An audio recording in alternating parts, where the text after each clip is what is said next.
बिस्मिल्लाहिर्रहमानिर्रहीम अल्लाहुम्मा सल्ली अला मुहम्मद व अला आलि मुहम्मद। अस्सलाम वालेकुम मेरे दोस्तों बुज़ुर्गों, उम्मीद है सब साथ खैरियत से होंगे, जहाँ रहें खुश रहें आबाद रहें। दोस्तों, हज़रत मूसा सलाम जब फ़िरौन के महल को छोड़ के चले जाते हैं, वहाँ से निकल जाते हैं, तो फिर वो एक रास्ता तय करते हैं। वो मदियन का रास्ता होता है। वहाँ एक जगह पे वो जाके बैठ जाते हैं, देखते हैं कुआँ है, वहाँ रश लगा हुआ है, हुजूम है, लोग अपनी बकरियों को पानी पिलाने के लिए खड़े हैं, अपने जानवरों को या अपने लिए पानी इस्तेमाल के लिए, जो भी है। तो वहीं एक तरफ दो लड़कियां खड़ी होती हैं जो अपनी बकरियों को रोक रही होती हैं कि वो पानी की तरफ लपक रही होती हैं, तो वो उनको रोक रही होती हैं। तो वो पूछते हैं क्या माजरा है। तो वो बाहया लड़कियां जो दो होती हैं वो उनको सारा माजरा बताती हैं कि हम यहाँ पानी पिलाने आए हैं अपने जानवरों को और इतना सारा रश है। तो एक नेचुरल सी बात है, जो बाहया औरत होती है तो वो इतने हुजूम में नहीं घुसती। तो वो उन्होंने ये भी बताया कि हमारे वालिद साहब बूढ़े हैं तो वो काम नहीं कर सकते, तो इस तरह मतलब बकरियां नहीं चरा सकते, उनको पानी नहीं पिला सकते, तो हम आएंगे मजबूरन। उन्होंने अपनी मजबूरी भी बताई। तो हज़रत मूसा सलाम उनकी मदद करते हैं, उनकी बकरियों को पानी वगैरह पिलाते हैं और फिर वो दोनों लड़कियां चले जाती हैं। तो जाके अपने वालिद साहब को पूरा वाक़या बताती हैं। तो उनके वालिद साहब कहते हैं कि उनको ले ही आते, जो वो इतना अच्छा शख्स है तो उसको आप ले आती घर पे, हम उनको उजरत दे देते। तो लेकिन वो वाकई में कोई बाहया और बागैरत लड़कियां थीं। वो ऐसे कैसे किसी गैर मर्द को अपने घर लेकर आ जाएं बाप की इजाज़त के बगैर, ऐसी बिना उससे। तो जब उनके वालिद साहब एक दो में से एक लड़की, जो कुरान में भी वाक़या है कि दो में से एक को भेजते हैं, तो वो कुरान इस बात का भी तज़किरा करता है, वो शर्म व हया के साथ वो आती है। वो जो लड़की हैं वो आती हैं उनके पास और हज़रत मूसा अलैहि सलाम को बताती हैं कि हमारे वालिद साहब ने आपको बुलाया है, जो आपने हमारी मदद की उसकी उजरत देने के लिए। तो फिर उनके साथ हज़रत मूसा अलैहि सलाम घर जाते हैं, तो वो अपना सारा वाक़या बताते हैं कि मैं कौन हूँ, कहाँ से आया हूँ और किस तरह जो भी उनके साथ वाक़या पेश आए पहले। तो उनके वालिद साहब कहते हैं चलो अब कोई यहाँ पे ख़तरा नहीं है तुम्हें, यहाँ पे फ़िरौन का असर वसूख नहीं है।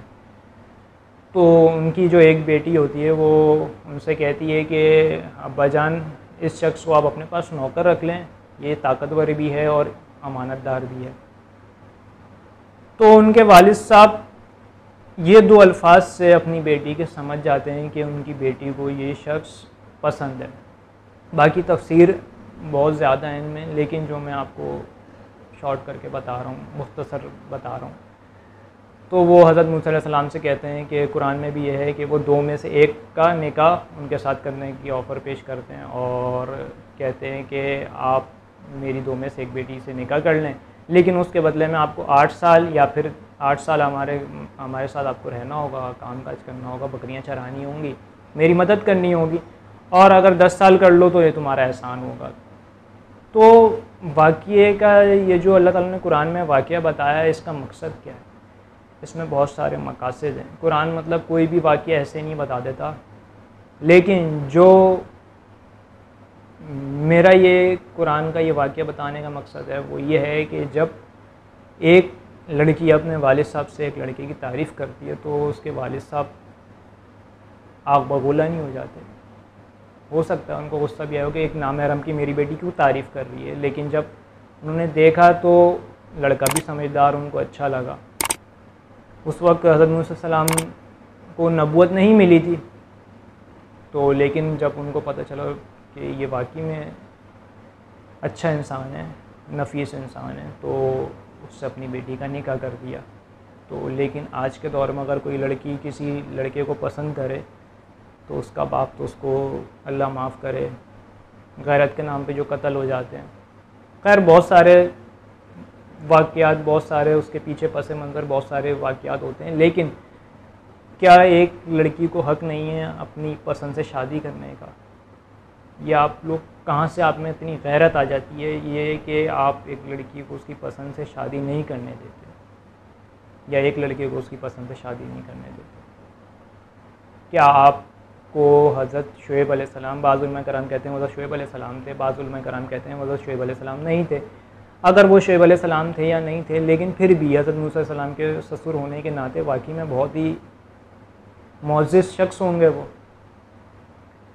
तो वाकई में और थे भी अल्लाह वाले उलमा कराम, तो इसमें तो इत्तेफाक है वो अल्लाह वाले थे। तो क्या उनसे ज़्यादा आप गैरत वाले हैं? आप लोगों को अक्ल नहीं है, आप लोगों को शऊर नहीं है कि इस्लाम ये सब वाक़ियत क्यों पेश करता है, क्यों हमें बताता है, क्यों हमें कुरान ये बता रहा है कि वो बाहया लड़की है और वो हया के साथ, शर्म हया के साथ हज़रत मूसा अलैहिस्सलाम को बुलाने आती है। ये सारे वाक़ियात क्यों बता रहा है कुरान? क्योंकि अल्लाह ताला ये भी बताना चाह रहे हैं कि एक लड़की अपनी पसंद से निकाह कर सकती है, एक लड़की को हक़ हासिल है। और उनके वालिद साहब की मतलब ज़हानत और दानाई देखें कि उन्होंने सिर्फ 2 अल्फाज कहा, उनको समझ में आ गया कि मेरी बेटी को ये पसंद है। उसने ये नहीं कहा, उनकी बेटी ने, कि भाई वालिद साहब को ये नहीं कहा कि अब्बा जान मैं इस शख्स से शादी करना चाहती हूँ। यही कहा ना, ये इसको आप अपने पास नौकर रख लें, ये अमानतदार है और ताकतवर है। तो जब एक लड़की ने एक शख्स के बारे में इतनी गवाही दे दी तो उनको समझ में आई है कि यही मेरी बेटी के लिए बेहतरीन शौहर भी साबित होगा। हाँ, ज़रूरी है कि आप जांच पड़ताल करें कि ये जो शख्स, जो लड़का है मेरी बेटी ने पसंद किया, वाकई में इसके काबिल है भी नहीं, मेरा दामाद बनने के काबिल है भी नहीं, कहीं शराबी जुआरी जानी तो नहीं है।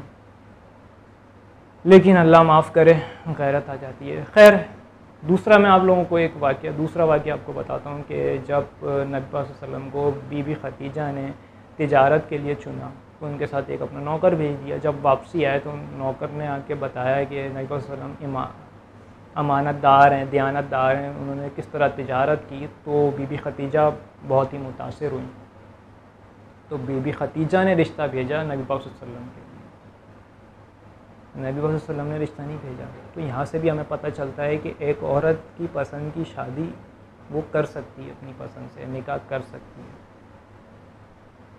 और फिर जब हज़रत अली का रिश्ता आया बीबी फ़ातिमा के लिए नबी पाक सल्लल्लाहु अलैहि वसल्लम के पास, तो नबी पाक सल्लल्लाहु अलैहि वसल्लम ने क्या कहा? इंशाअल्लाह।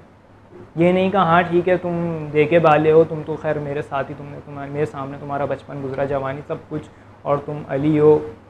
हज़रत अली रज़ी अल्लाह अन्हु के मर्तबे को क्या नबी पाक सल्लल्लाहु अलैहि वसल्लम नहीं जानते थे? लेकिन फिर भी फ़ौरन हामी नहीं भरी। घर आके पूछा बीबी फ़ातिमा से कि अली का रिश्ता आया, क्या कहती हो? लेकिन वो भी खैर नबी की बेटी माशाल्लाह, उन्होंने तो वालिद साहब आप जो चाहें। तो यहाँ से 2 चीज़ें मिलती हैं कि एक तो वालिदैन को पूछना चाहिए अपनी बेटी से, दूसरा ये कि औलाद को भी अपने माँ बाप की इज़्ज़त की फ़िक्र करनी चाहिए। जहाँ उसके माँ बाप उसके लिए बेहतर रिश्ता देखें तो वहाँ उसको राज़ी हो जाना चाहिए। तो ये सारे वाक़ियात हमें बताते हैं कि हमें चाहिए कि हम इतने गैरतमंद ना बने कि हम, अल्लाह माफ़ करे, क्या हम सहाबा कराम, अंबिया कराम से ज़्यादा गैरतमंद हैं? क्या हमारी इज़्ज़त है और नाउज़ुबिल्लाह क्या वो मोतबर नहीं थे? उनको पता था। ये सब अल्लाह ताला ने हमें क्यों दिखाया? हमें बताने के लिए कि रिश्ते कैसे होने चाहिए। हमें सोचना चाहिए, हमें समझना चाहिए।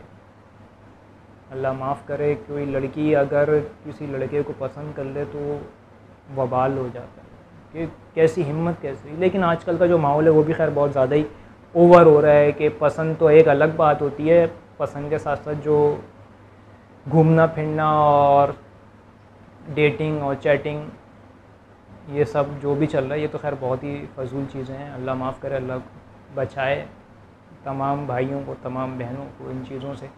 लेकिन वालिदैन को सोचना चाहिए अपनी औलाद का रिश्ता करते हुए, पूछना चाहिए अपनी औलाद से। एक लड़की अगर किसी को पसंद करती है तो ये एक नेचुरल अमल है, एक लड़का किसी लड़की को पसंद करता है तो ये भी नेचुरल है। ये जो 3 वाक़ियात मैंने आप लोगों के सामने बयान किए हैं तो ये बताते हैं ना, ये नेचुरल अमल ही है, इसमें कोई वाहियात चीज़ नहीं है, कोई बेशर्मी बेगैरती वाली बात नहीं है। हाँ, बेशर्मी बेगैरती वाली बात वो है जब हद से आके निकल जाओ कि रातों भर कॉल पे लगे हुए हैं, डेटिंग चल रही है, चैटिंग चल रही है, ये बेशर्मी बेहयाई वाली बात है। इससे तो खैर सबको बचना चाहिए। और अल्लाह ताला हमें बचने की तौफ़ीक अता फ़रमाए और वालिदैन को समझने की तौफ़ीक अता फ़रमाए। खैर मेरी बात किसी को बुरी लगी तो माफ़ी का तलबगार हूँ। सबसे पहले तो मैं अल्लाह के हुज़ूर माफ़ी का तलबगार हूँ अगर मैंने कोई गलत बात कह दी हो। बाकी जो मैंने बात कही तो हज़रत मूसा सलाम का जो वाक़या वो कुरान में भी बयान है और बाकी तफसीर वगैरह मिलती हैं, वो उसमें आप देख लें। क़ससुल अंबिया अगर आप पढ़ लेंगे तो उसमें आपको मुकम्मल तफसीर मिल जाएगी इसकी। और दूसरा वाक़या तो हज़रत बीबी खदीजा का, वो भी आप सीरतुन नबी से आपको पता चल जाएगा। और तीसरा वाक़या बीबी फ़ातिमा का भी सीरतुन नबी से पता चल जाएगा। तो हमें बेहतर यही है कि हमें दीन को समझने की बहुत ज़्यादा ज़रूरत है। दीन जो हमारा इस्लाम जो हमारा दीन है ना, ये हमें हर जगह पे हमारी रहनुमाई करता है। एक बच्चा जब पैदा होता है ना, जब से लेके, बल्कि पैदा होने से पहले से लेके, और जब वो कब्र में हम उतार देते हैं ना उस शख्स को, जब तक हर एक अमल में दीन हमारी रहनुमाई करता है। तो हमें अल्लाह ताला समझने की तौफ़ीक अता फ़रमाए। अपना बहुत ख्याल रखिएगा, मुझे दुआ में याद रखिएगा। अल्लाह हाफ़िज़।